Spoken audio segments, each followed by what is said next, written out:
Sean todos bienvenidos a ULA Informa. Un placer compartir con todos ustedes durante esta semana para llevarles las noticias más destacadas del día a día. Soy Narci Delgado. De inmediato iniciamos presentándoles los titulares. La asamblea realizada por estudiantes de la Facultad de Ciencias Jurídicas y Políticas, la marcha realizada por la oposición y los enfrentamientos que se suscitaron al final de la misma.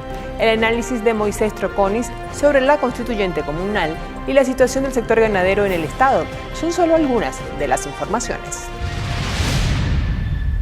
Estudiantes de la Facultad de Ciencias Jurídicas y Políticas de la Universidad de los Andes decidieron en asamblea continuar en la calle manifestando su descontento con el gobierno nacional. Y asumir en todos y cada uno de los espacios que sea necesario la protesta constante, pacífica, dentro del marco de la Constitución, pero para rescatar el hilo constitucional y nuestra Constitución. Hoy lo que estamos aprendiendo en nuestras aulas de clases, en la Facultad de Ciencias Jurídicas y Políticas, los estudiantes de Derecho, Ciencias Políticas, Criminología, lastimosamente hoy está quedando desechado, hoy solamente está quedando en los papeles, en los libros y en las clases que imparten nuestros profesores, porque hoy la realidad que estamos viviendo en las calles es otra. Eso nos convoca a nosotros, a la juventud, a asumir con mayor compromiso y con mayor gallardía las calles para rescatar y para poder nosotros generar y construir nuestro futuro. Los estudiantes de las escuelas de Derecho, Ciencias Políticas y Criminología elaborarán un documento a manera de manifiesto en el que expondrán el sentimiento de los bachilleres de la Facultad de Ciencias Jurídicas y Políticas de la Universidad de los Andes ante la realidad del país. Para ello fue nombrada una comisión que lo redactará. Un manifiesto en el cual todos y cada uno de los estudiantes nos veamos representados en ello para el país, pues, y de cara pues también dando luz a la realidad y a la coyuntura que hoy estamos viviendo, pues, ante la ruptura del hilo constitucional y ante las pretensiones de la instauración de un Estado comunal y las consecuencias que ello llevaría pues para nosotros como jóvenes. La sociedad civil merideña continúa en las calles y este lunes se concentró en la Plaza de Milla para posteriormente marchar hasta la Plaza Glorias Patrias, lugar al que no pudieron llegar por fuertes enfrentamientos registrados en el centro de la ciudad. No vamos a llegar a ninguna mesa, a ninguna invitación que nos haga el gobierno, porque esa constituyente que ellos están planteando es inconstitucional. El pueblo esté consciente que la Mesa de la Unidad no va a ir a ninguna constituyente y no vamos a caer en esa trampa que ha generado el gobierno para querer perpetuarse en el poder. Hoy los venezolanos le están respondiendo al gobierno la invitación que le ha hecho a la Unidad para participar en esta constituyente fraudulenta. Hoy los venezolanos estamos en las calles demostrando ese compromiso en defensa de la libertad, en defensa de la democracia, convencidos que es desde la calle, que es desde la movilización que nosotros vamos a lograr avanzar en esa Venezuela democrática que nos merecemos. La concentración en la Plaza de Milla reunió a la sociedad civil, además de dirigentes políticos y estudiantes universitarios, quienes no se amilanan a la represión de la cual algunos de ellos han sido víctimas. El movimiento estudiantil, más unido que nunca, más comprometido que nunca con el país, se encuentra movilizado, dándole un mensaje, un espaldarazo al pueblo merideño de que encontramos nuevamente movilizado por ese sentimiento que tenemos a cambio de que se respeta la Constitución y que vamos a continuar sin ningún tipo de temor en las calles. Y entendimos que el compromiso es en la calle y sabemos que las calles son de nosotros, son del pueblo y vamos a seguir en las calles porque ahí es donde vamos a conquistar la libertad. Frente a la violencia, frente al amedrentamiento con los estudiantes, con el pueblo en general, están nuestras ganas, nuestra esperanza y nuestra voluntad de salir adelante y conquistar la mejor Venezuela. Nosotros vamos a exigir que se respete y se restituya el hilo constitucional para que sigamos avanzando en la lucha por la democracia en Venezuela. Rechazamos la represión que ha habido en contra del pueblo de Santa Cruz, del pueblo de Tovar, en donde ha habido un abuso repulsivo de parte del gobernador del Estado y la fuerza represiva del Estado. Y nosotros desde acá desde Mérida seguimos en la lucha, seguimos exigiendo elecciones generales, apertura de canal humanitario, exigimos que el gobierno realmente abra unas elecciones reales y vamos en contra del golpe de Estado y vamos a seguir en la calle contundentemente. Vamos a seguir en la calle denunciando este golpe contra la Constitución y la democracia y señalando la inconstitucionalidad de una convocatoria, una constituyente comunal que acaba con la libertad y la democracia. Los venezolanos estamos decididos a avanzar en esta lucha democrática, en esta lucha cívica. Los venezolanos en esta lucha somos indoblegables, señor Nicolás Maduro, y no vamos a descansar hasta que hayamos conquistado la libertad. Hoy y todos los días vamos a estar en la calle hasta que nuevamente el hilo constitucional, el sistema democrático, la paz, la libertad hayan vuelto a nuestro país. De nuevo, seguimos los estudiantes de odontología en la calle por esta cruzada por la libertad de forma pacífica, tomándola de todos unidos y de las manos para llevar este mensaje de que la lucha en las calles de forma pacífica y de esa manera nos mantendremos. Hemos decidido abandonar las aulas de clase, pero no por un propósito cualquiera, sino por mantenernos en pie de lucha. Pasadas las 11 de la mañana, los merideños cargados de energía y con mucha algarabía salieron de la Plaza de Milla e iniciaron la marcha con destino a Glorias Patrias.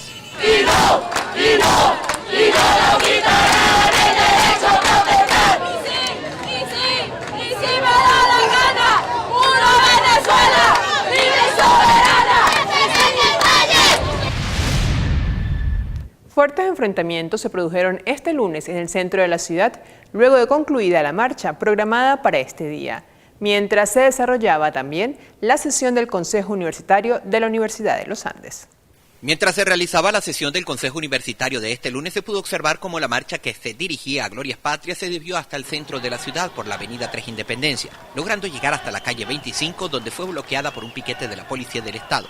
De inmediato, un grupo de personas que se encontraba en la Plaza Bolívar se acercó hasta los marchistas que venían desde la Plaza de Milla.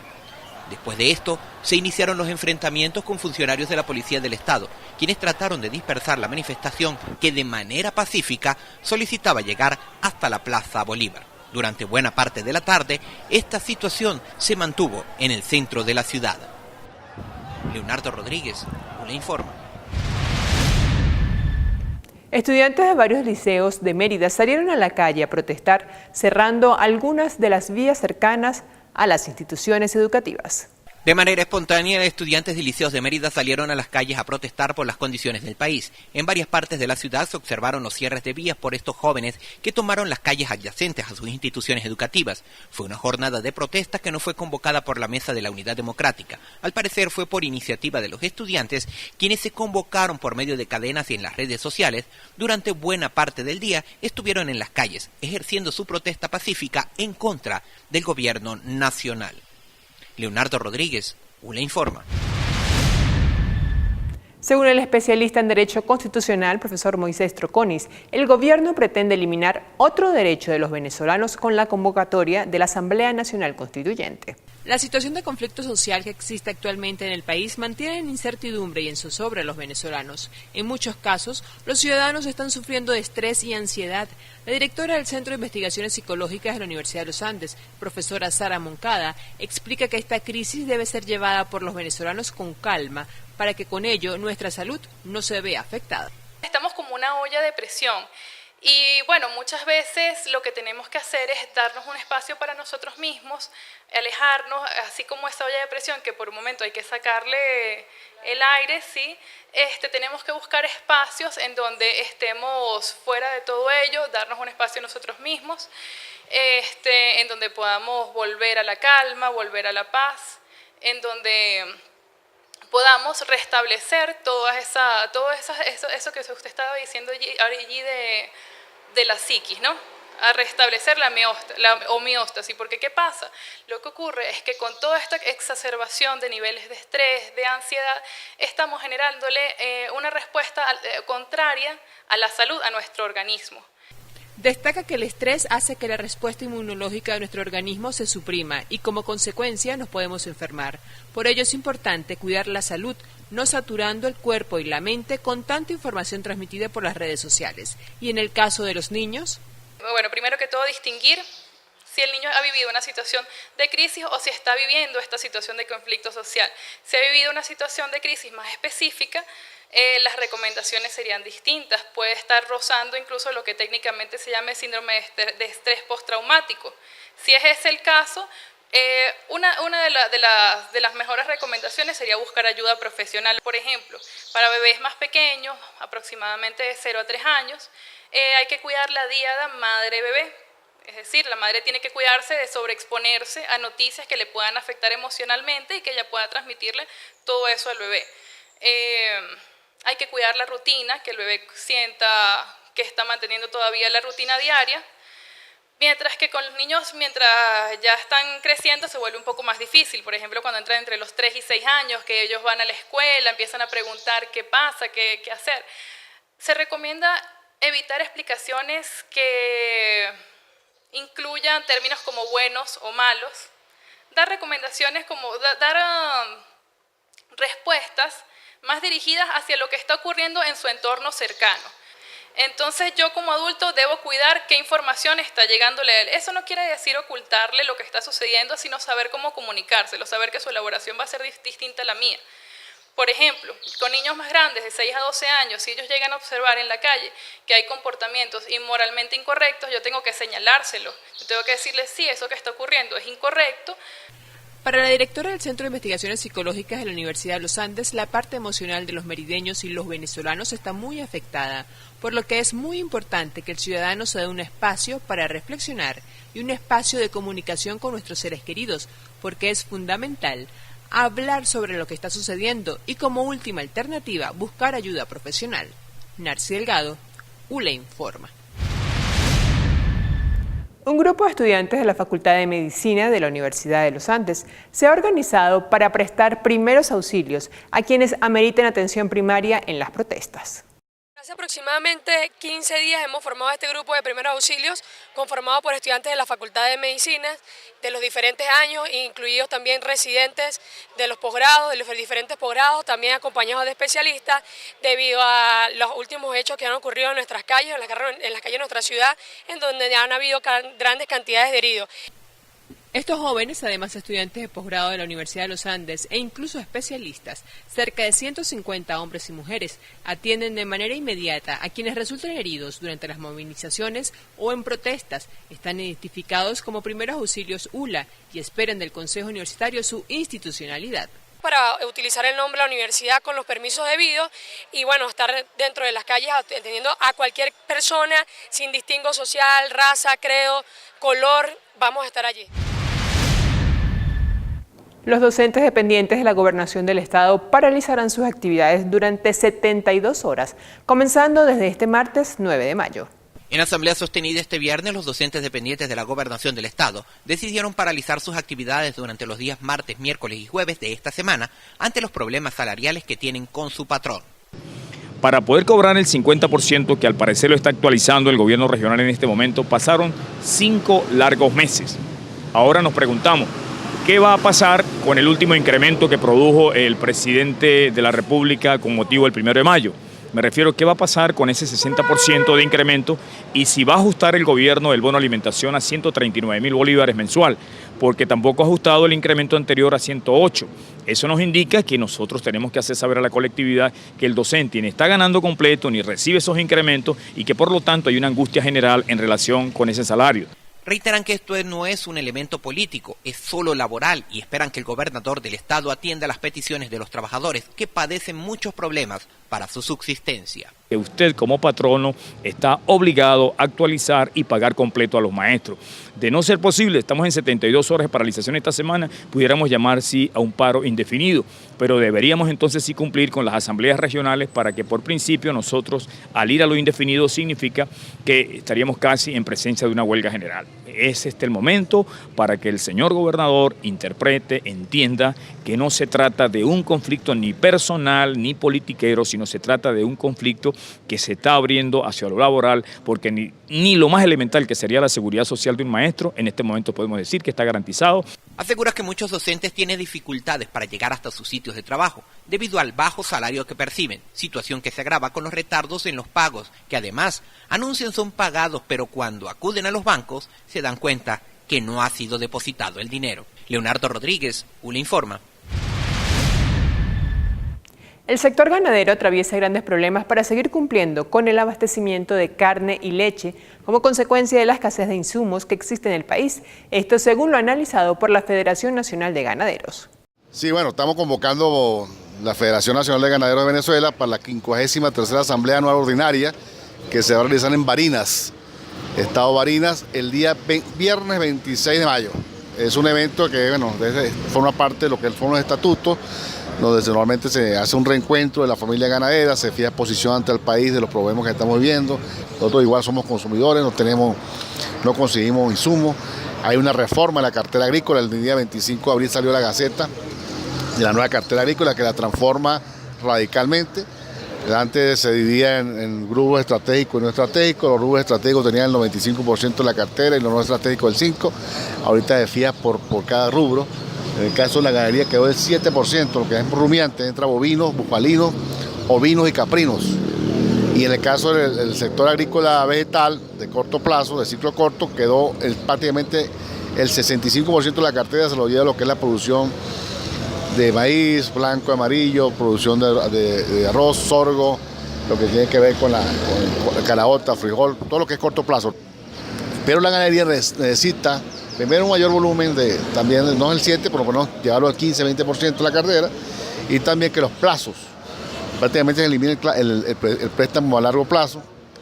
La banca no ha venido, tiene prácticamente paralizada la cartera desde el 2015, no está prestando a los productores a mediano y largo plazo, solamente está prestando a 6-12 meses. Los pequeños productores pues prácticamente estamos fuera del circuito bancario, solamente queda para la cartera de los medianos y grandes productores.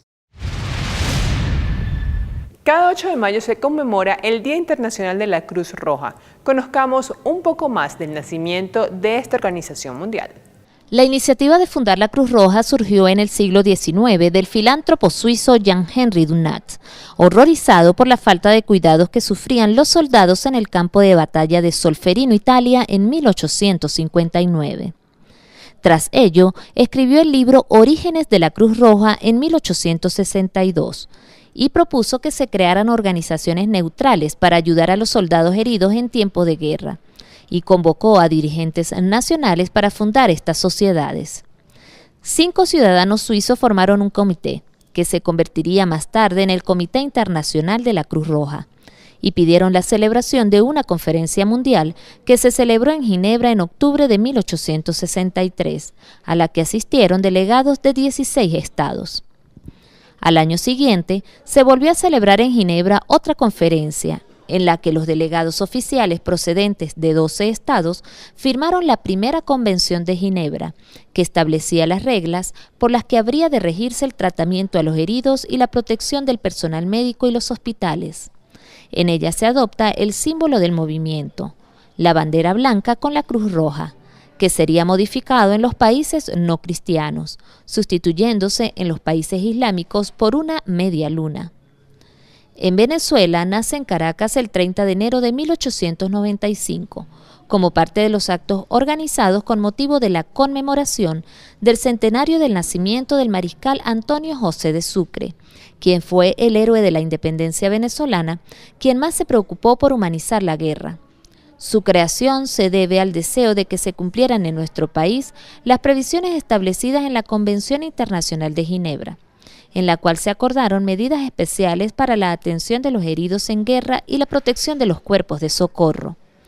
Venezuela se sumó a este acuerdo por decreto del Congreso Nacional. Entre los fundadores de la Cruz Roja en Venezuela figuran personalidades como Agustina Veledo, Francisco Rísquez y Luis Espelucín. Mari Fátima Rivas, ULI Informa. Los ganaderos de la región andina y sur del lago tendrán una asamblea este jueves en la Asociación de Ganaderos de Alberto Adriani para analizar la situación del país y las acciones que tomarán en los próximos días.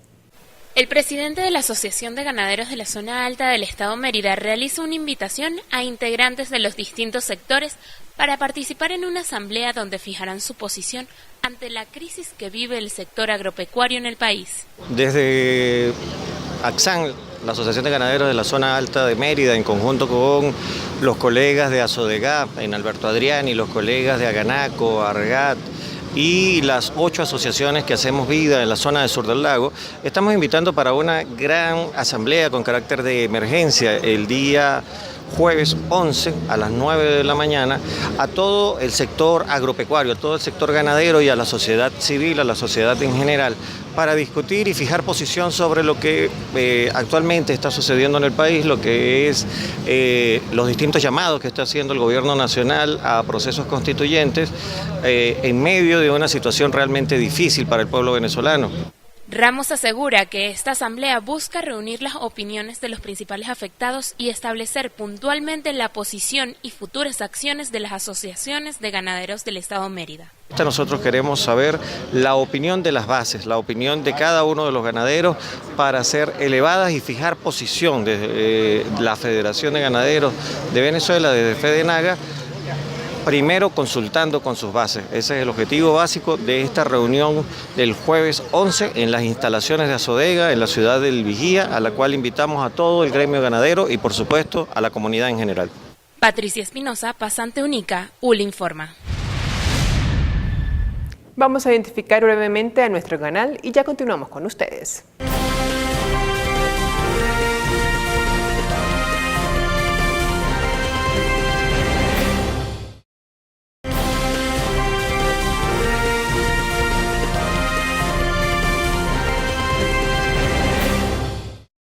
Continuamos para llevarles las informaciones más destacadas de este día.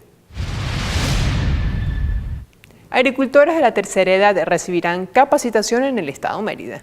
El Instituto Nacional de Investigaciones Agrícolas, INIA, comenzó una serie de talleres formativos para que las personas de la tercera edad se incorporen al área productiva del campo.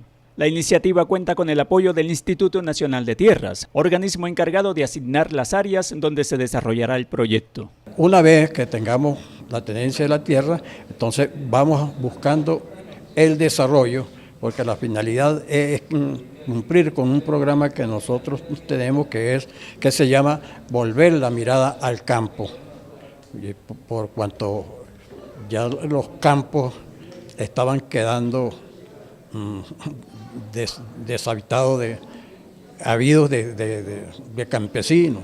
Las personas de la tercera edad contribuirán con la producción de alimentos para la población. La idea es llevarlo hasta todos esos municipios para que nuestros adultos y adultas mayores puedan obtener la capacitación en los diferentes rubros de la actividad socioproductiva, que abarca no solamente la cría de pollos, cría de gallinas, ponedoras, reses, la siembra y acuicultura. El primer ciclo de talleres comenzará con los municipios del eje metropolitano y posteriormente la actividad se llevará al resto del estado. Desde la Oficina de Comunicación Institucional de la Gobernación de Mérida, Alonso Moreno. La Asociación de Alcaldes de Venezuela rechazó los hechos violentos que se han suscitado en el país durante las convocatorias pacíficas y que han cobrado la vida de jóvenes venezolanos. En nombre de los alcaldes de la unidad en toda Venezuela, nuestro más profundo pesar por los venezolanos que han caído en esta lucha, nuestra solidaridad con las víctimas, con los heridos, con los golpeados, con los perseguidos, con los reprimidos, con los apresados, con los detenidos y con todos los que sufren por la violencia y represión desatados en Venezuela. Y yo quiero, en nombre de los alcaldes de Venezuela, pero muy especialmente en nombre de los alcaldes del área metropolitana de Caracas, ratificar nuestra decisión de garantizar el derecho a la protesta pacífica en nuestros municipios. Nuestro compromiso de tutelar y defender el ejercicio de los derechos civiles y políticos de los venezolanos en nuestros municipios, con las únicas restricciones que establece la ley. Venezolanos dieron su opinión con relación al último aumento salarial decretado por el presidente de la República y también con relación al pago del bono de alimentación en efectivo. La solución no es un aumento de sueldo. Yo creo que es por primera vez en cualquier país del mundo que la gente se entristece cuando hacen aumentos de sueldo, porque sabemos que todo va a ir en aumento. 200.000 bolívares no te alcanzan para nada. Había que aumentar el sueldo, pero primero había que tomar en cuenta cuál es la situación real del país. Cuáles son los precios reales en la calle, pues. ¿De qué le vale un sueldo a uno que no te alcance hoy ni siquiera para pagar pasajes? El aumento del salario es necesario y es tan necesario como la congelación de precios para que el obrero pueda disfrutar de ese aumento. Con respecto a que se deposite el bono alimentario en la cuenta directa del trabajador, ¿qué es lo que piensa? Bueno, eso evitaría una cantidad de trampas con ese cestatique, incluso para el mismo trabajador que juega con eso, porque tiene que, cuando necesita efectivo, va donde los usureros, donde le roban voluntariamente hasta el 18%, porque lo he visto, de ese ingreso. Eso es pan para hoy, miseria para mañana, pues entiendo, ¿no? La situación que estamos viviendo ahorita, la inflación se está comiendo el sueldo de uno. Este mismo salario ahora se ha convertido no en el salario mínimo mensual, se ha convertido prácticamente en el salario único de casi todos los trabajadores del país. Los profesionales han dejado de tener su cualidad de profesionales por el simple hecho de que forman parte ahora de lo que es el grupo o la masa trabajadora que trabajaba por el salario mínimo. Antes teníamos alrededor de 8 o 10 personas trabajando en esta institución y desafortunadamente hemos tenido la necesidad de no sustituir a los que se han ido, y eso ha mermado tanto que actualmente somos nada más la familia, ya no tenemos empleados. El Gobierno Nacional explicó que las tarjetas de alimentación serán modificadas para ser usadas en cajeros automáticos. El ministro para el Trabajo, Francisco Torrealba, informó que las tarjetas de Cesta Ticket no van a desaparecer, sino que entrarán en un proceso de adaptación para que puedan ser usadas en cajeros automáticos y permitan hacer avances de efectivo. Torrealba indicó que lo que fue una propuesta ahora es validado por el decreto 2833, publicado en la Gaceta Oficial Extraordinaria número 6296 del 2 de mayo de 2017. De acuerdo al artículo 3 del decreto, se especifica que el empleador pagará a cada trabajador en efectivo o mediante abono en su cuenta nómina el monto por concepto de Cesta Ticket. Además, indica que el mismo debe ser expresado en recibo de pago, separando el monto que resulte por los días laborados, así como indicando que el mismo no genera incidencia salarial y no podrán efectuarse deducciones sobre este monto. También queda expresado en el artículo 7 que los cupones, tickets y tarjetas electrónicas de alimentación ya emitidas mantendrán su vigencia hasta el 31 de diciembre de 2017. Venezuela sigue siendo noticia internacionalmente y así lo reflejan los medios de comunicación con las denuncias formales de agresiones a periodistas en las manifestaciones en el país y el apoyo de las ONG a los venezolanos. Y Padrino López asegura que la Fuerza Armada apoya la constituyente comunal. Y con relación a otros países del mundo, la información más destacada es la elección del nuevo presidente en Francia. El Sindicato de Trabajadores de la Prensa en Venezuela denunció ante los organismos gubernamentales correspondientes las agresiones de las que han sido objeto los periodistas en el país. En la sede de la Fiscalía General de Venezuela, el Gremio de Trabajadores de la Prensa denunció a través de su secretario general Marco Ruiz el aumento de la violencia en contra de comunicadores y camarógrafos de diversos medios de la nación sudamericana. En los 4 primeros meses del año 2017, con las 201 agresiones en contra de trabajadores de los medios de comunicación, hemos sobrepasado ya el total de agresiones que reportamos durante el año 2016. Una escalada de la violencia en contra de trabajadores de medios de comunicación que es urgente que se detenga y que además debilita el ejercicio de derechos, como es el derecho a saber, con la garantía de que no habrá represalias. Nosotros no somos unos delincuentes que estábamos robando o que estábamos destruyendo las calles.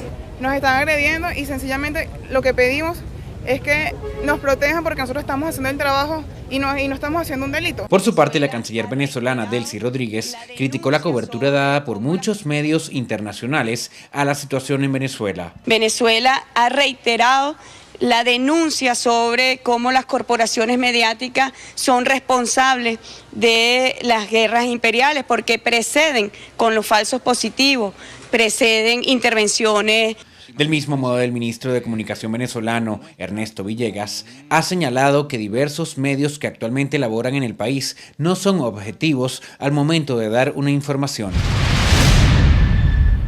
Venezolanos reciben apoyo de varias ONGs en otros países en medio de las protestas que se desarrollan en Venezuela.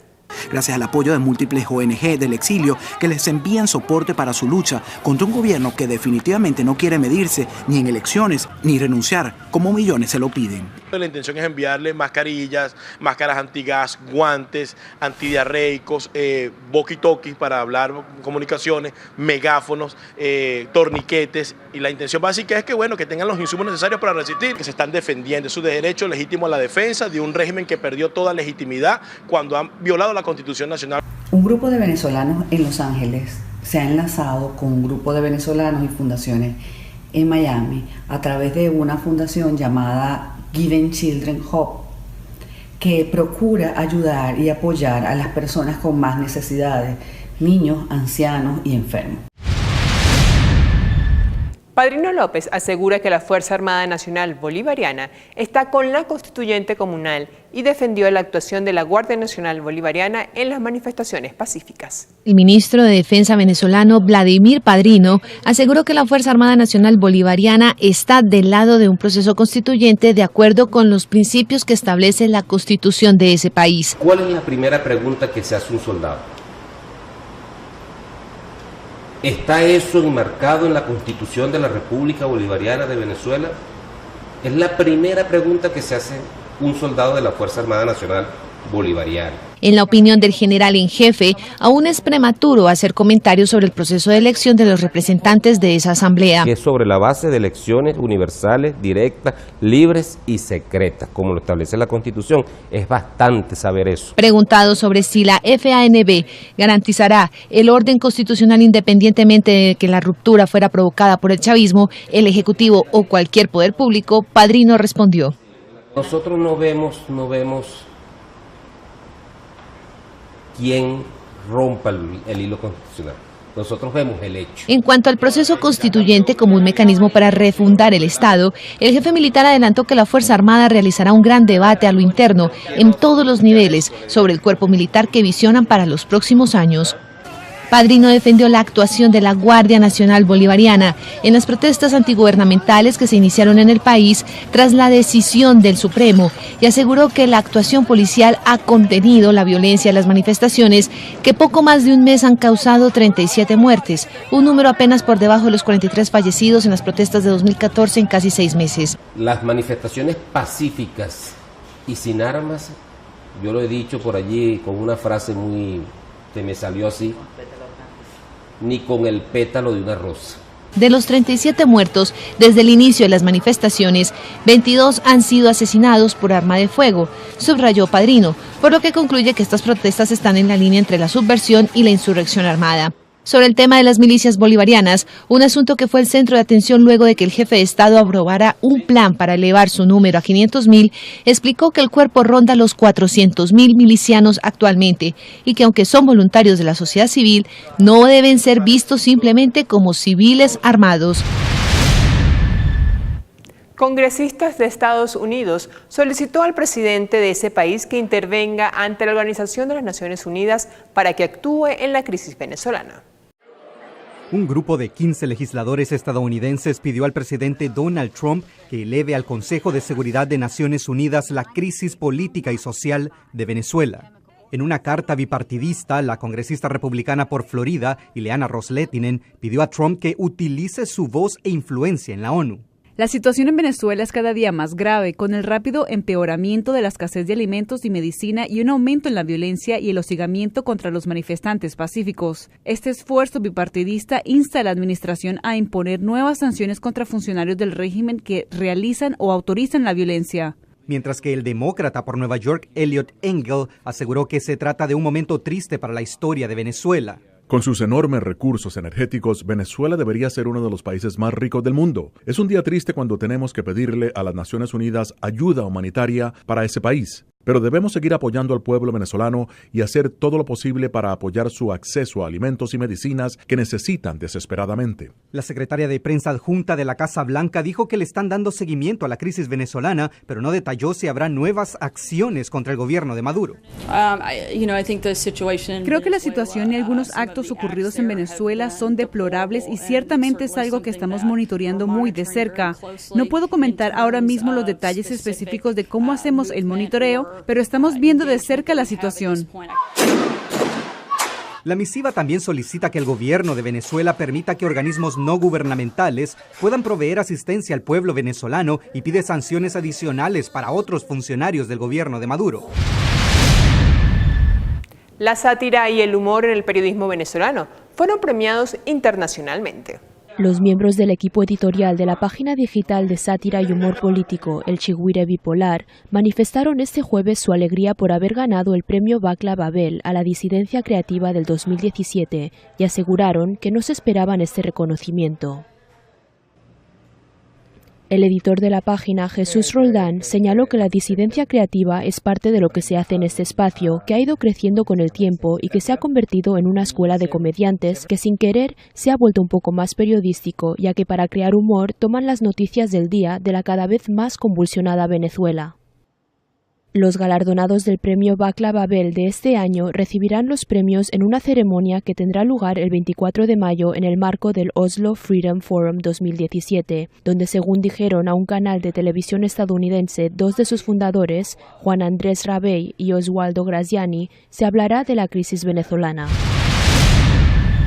Luego de haberse realizado la segunda vuelta electoral en Francia, este país ya tiene nuevo presidente. Francia ha elegido a su nuevo presidente, Emmanuel Macron. Un incremento de la moralidad de la vida pública, un reconocimiento del pluralismo, la vitalidad de la democracia, serán desde el día 1 y serán la roca de todo lo que haga. Nada me alejará de mi camino. Puedo actuar con determinación y con respeto a todos. La corriente de Macron no es ni de derecha ni de izquierda. Prometió modernizar el país y mejorar las finanzas. Antes fue consejero de Economía del presidente François Hollande y un banquero que se manejaba con distancia del impopular Partido Socialista. El último año renunció al gobierno para crear su propio movimiento llamado En Marcha. En la elección presidencial de Francia fue la primera vez que Macron se enfrentó a las urnas. El reto será decidir romper completamente con un sistema que ha sido incapaz de resolver los problemas de nuestro país durante 30 años. Macron siguió un camino bien forjado a través de universidades francesas de élite antes de hacer millones en la firma de inversión Rothschild. El candidato aprovechó el deseo de los votantes ordinarios por un cambio mayor. Honestamente, estoy realmente motivado. Creo que es difícil haber creado este momento político con la fuerza de la ciudadanía, algo nuevo que es progresivo. Creo que hay esperanza para nuestro país. Hay esperanza para una Francia que avanza hacia el progreso, hacia la innovación, hacia la formación, hacia el pragmatismo. No nos dejamos llevar por la demagogia y creo que eso es algo genial. En su vida personal, Macron también ha roto los estándares. Criado en una familia de clase media al norte de Francia, se enamoró de su maestra de drama, Brigitte Tourneur, 24 años mayor que él. La mujer, con 3 hijos, se divorció de su esposo en 2007 y se casó con Macron. La victoria del presidente electo representa un respiro de las tendencias contra la globalización, que forjaron la victoria del Brexit y de Donald Trump en las elecciones estadounidenses. El proeuropeo Macron tiene que reconciliarse con una Francia dividida sobre temas como migración, impuestos y libertades sociales. Hoy en la pregunta del día les consultamos: ¿considera que la prohibición de acceso a los entes gubernamentales para las marchas de la oposición es legal o discriminatorio? Como ya es costumbre, les recordamos que pueden participar a través de @ula_tv. Estamos llegando al final de esta emisión de ULA Informa. Nos despedimos con este pensamiento: se necesita valor para levantarse y hablar, pero también se necesita valor para sentarse y escuchar. La invitación es cordial para que continúen disfrutando de nuestra programación por ULA TV, para que nos acompañen en todas las emisiones de ULA Informa de lunes a viernes a las 8 de la noche, con reposición a las 6 de la mañana.